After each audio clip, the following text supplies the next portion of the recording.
Oi pessoal, a professora Ivânia aqui de volta, falando da zoologia, continuando o filo artrópode, que é o filo que tem a maior biodiversidade do reino animal, então aí, que são insetos, aracnídeos, quilópodas, diplópodas e crustáceos, né? Esses são os principais grupos. Agora nós vamos falar basicamente do sistema nervoso e da reprodução dos artrópodes. Pessoal, o sistema nervoso dos artrópodes, de todos, ele é ganglionar. O que é gânglio? Um agrupamento de neurônios. Eles têm neurônios na cabeça. Esse agrupamento de neurônios forma o gânglio cerebroide, então aí, né, é um princípio já também de cefalização, é uma cefalização. Os neurônios se agrupam na cabeça, se for insecta, quilópoda e diplópoda. Se for crustácea, aracnida, ele vai se agrupar no cefalotórax, porque desses animais a cabeça é fundida com o tórax e forma o cefalotórax, em crustáceo e aracnídeo.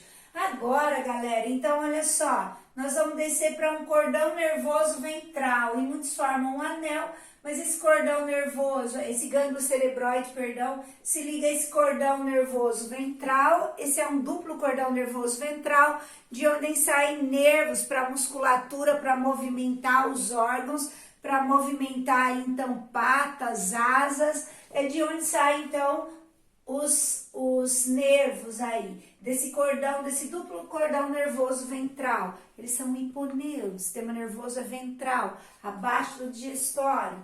O digestório seria aqui o nervoso. Galera, isso vale para todos. Além disso, eles têm as antenas, os que têm antenas, né? Que são os insetos, os crustáceos, as antenas são sensoriais. Eles podem ter peças bucais, então, que auxiliam aí, até mesmo eles são quimiorreceptores na boca desses animais. Eles têm órgãos de equilíbrio, que são chamados de estratocistos, células de equilíbrio no corpo. Lembrando que os insetos e crustáceos têm, além dos ocelos, que são os olhos simples, têm os olhos compostos, formados de muitos olhinhos chamados de omatídeos. E aí eles enxergam cores, os insetos enxergam bem. Por isso que muitos insetos, como borboletas, abelhas, são polinizadores.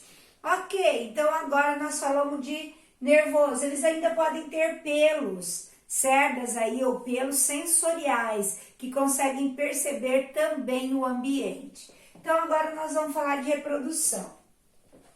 Galera, há algumas diferenças na reprodução de inseto, crustácea, aracnida, quilópoda, diplópoda.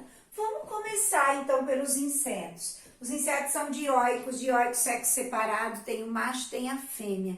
Em algumas espécies o dimorfismo sexual existe, em outras espécies é difícil diferenciar macho de fêmea, né? Muitos têm dimorfismo sexual. A fecundação é interna, o macho deposita os espermatozoides dentro da fêmea, então a fecundação é interna e eles podem ou não ter larva. Se eles tiverem larva, desenvolvimento indireto. Se não tem larva, desenvolvimento direto. Isso vale para os insetos. Olha só, algumas fêmeas dos insetos, elas têm um ovopositor, que é uma estrutura que armazena os ovos já fecundados. Ela deposita nesse ovopositor e às vezes ela consegue inocular esses ovos numa fruta, ela consegue inocular no solo ou até dentro de outro insecta. Ela mata e destrói o outro insecta para inocular os seus ovos, né? Então é um tipo de parasitismo isso.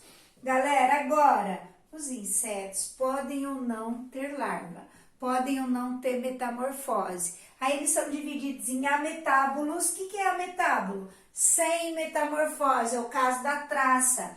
Bota ovo e nasce com cara de adulto. Não é que ela nasce adulta, galera. Ela nasce com aparência de adulto.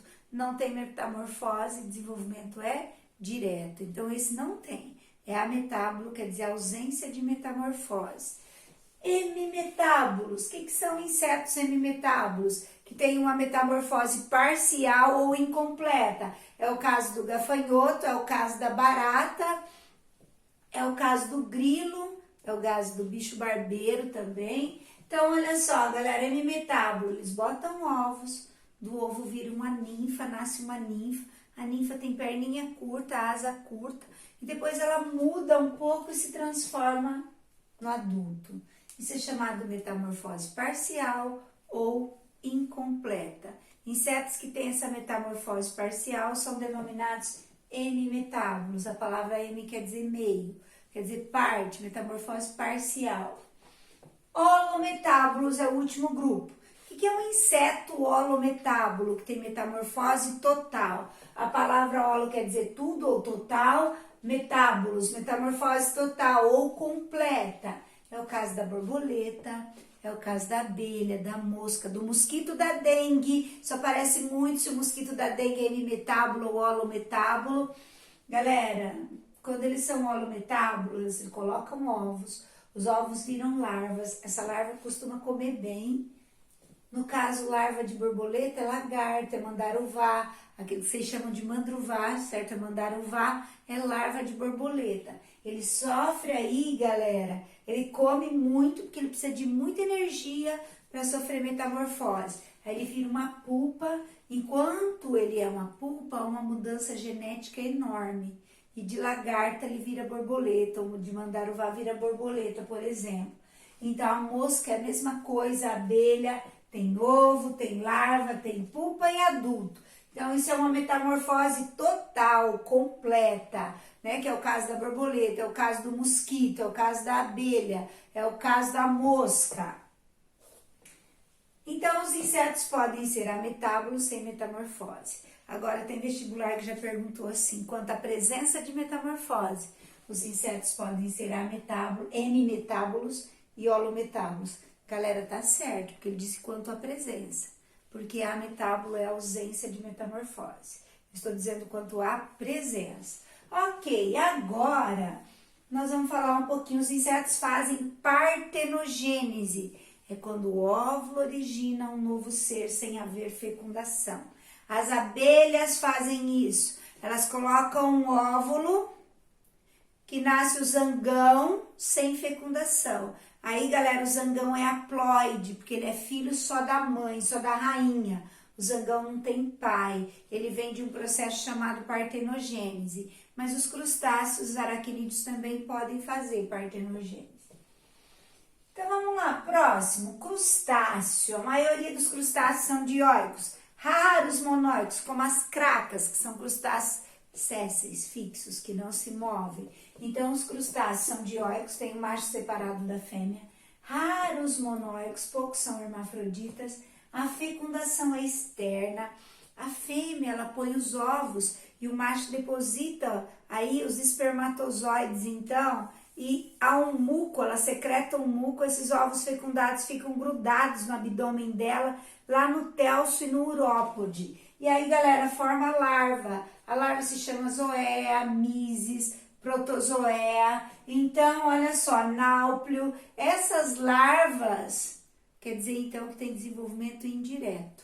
Os crustáceos têm desenvolvimento indireto, a maioria fecundação externa, né? A maioria dioico. Agora, é muito comum a gente pegar um siri, um caranguejo, a fêmea, e olhar embaixo do abdômen e ver, então, que o abdômen do siri e do caranguejo é dobrado embaixo do cefalotórax. Quando eu olho o siri e o caranguejo, eu só vejo o cefalotórax, o abdômen é dobrado embaixo.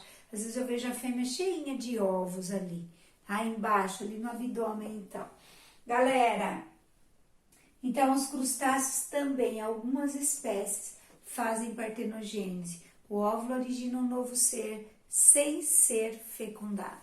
Tá? Então, a fêmea coloca o óvulo, nasce filho, sem precisar de espermatozoide. Agora, aracnídeos. Aracnídeos são dioicos, a maioria dioico, a fecundação é interna. No caso das aranhas, o macho usa o pedipalpo como órgão de cópula. Ele introduz o pedipalpo no poro genital da fêmea e ali no pedipalpo ele introduz os espermatozoides. Então, aí, o pedipalpo funciona como um pênis no macho. A fêmea também tem pedipalpo, mas ele é sensorial. Lembra que a professora falou que o pedipalpo ele é sensorial? E na fêmea e o macho, os dois têm. Só que no macho ele funciona como um pênis. É como se o pedipalpo fizesse a função das antenas, já que aracnídeo não tem antena. Galera, os aracnídeos também fazem partenogênese. É o caso do escorpião amarelo. Escorpião amarelo só tem fêmea. A fêmea coloca óvulos, que nascem novos escorpiões, que nascem novos. Então não tem que haver acasalamento. Por isso que a grande preocupação desses aracnídeos, onde tem muito entulho, no fundo das casas cheio de entulho, casas velhas, esse escorpião ele se multiplica muito rápido, porque não precisa de espermatozoide. É uma fêmea que tem filho sem pai. Isso também acontece nos répteis, nós vamos aprender lá na frente. Os lagartos também podem fazer isso, ter filho sem pai. Galera, então os aracnídeos dioicos, fecundação interna. O escorpião, ele não usa o pedipalpo para inocular espermatozoides na fêmea. O escorpião, eles costumam ter uma dança do acasalamento. Ele dança em volta da fêmea, daí ele põe um pacotinho de espermatozoides no solo, ela vai lá e recolhe para o poro genital. Mesmo assim, então, a fecundação, ela é interna, ok? Galera, olha só, a viúva negra é uma exceção aí, um grupo diferente dentro das aranhas. A viúva negra, quando ela copula, o macho inocula o pedipalpo nela. Se ele ficar pouquinho tempo copulando com ela, ele vai embora e vai deixar poucos espermatozoides no corpo dela. E aí, então, ela pode copular com 1 ou 2. Se a cópula demorar muito, ela passa, eles ficam mais ou menos 20, 25 minutos copulando. Ele introduz o pedipalpo nela para injetar os espermatozoides todo esse tempo. Ela injeta enzimas digestivas nele e ela digere o corpo dele, galera. Ele tenta escapar. Quando ele tenta escapar, o pedipalpo quebra dentro do polo genital da fêmea. E aí, então, galera, ele morre. Ela injetou enzimas e se alimentou de parte do corpo dele. E aí, então, olha só, o pedipalpo fica lá dentro por 1 ou 2 dias e ela não copula com mais ninguém, com mais nenhum outro macho. E aí ela só tem filhos dele, né? Na maioria das vezes eles copulam até a morte. Eles preferem deixar o maior número de descendentes e copular até morrer, então aí. Olha só, agora os miriápodes, que são então quilópoda e diplópoda, são dioicos, a fecundação é interna, o desenvolvimento é direto, não tem larva. Centopeia bota ovo, nasce centopeinho. Piolho de cobra bota ovo, nasce piolinho de cobra. Galera, as aranhas não tem larva, o desenvolvimento é direto, então aí. Olha só, lembrando que a partenogênese pode acontecer na maioria dos artrópodes. Inseto, crustáceo, aracnida podem fazer partenogênese. Põe o ovo, nasce um novo ser sem haver fecundação. Isso é uma maneira de manter a espécie. Pessoal, nós fechamos aqui o filo artrópode. É um filo mega importante porque eles são polinizadores. Podem ser vetores de doenças como dengue, malária, elefantíase, doença de Chagas. Eles podem ser polinizadores como borboletas, abelhas, né? Hoje é um grande caso aí falando sobre as abelhas,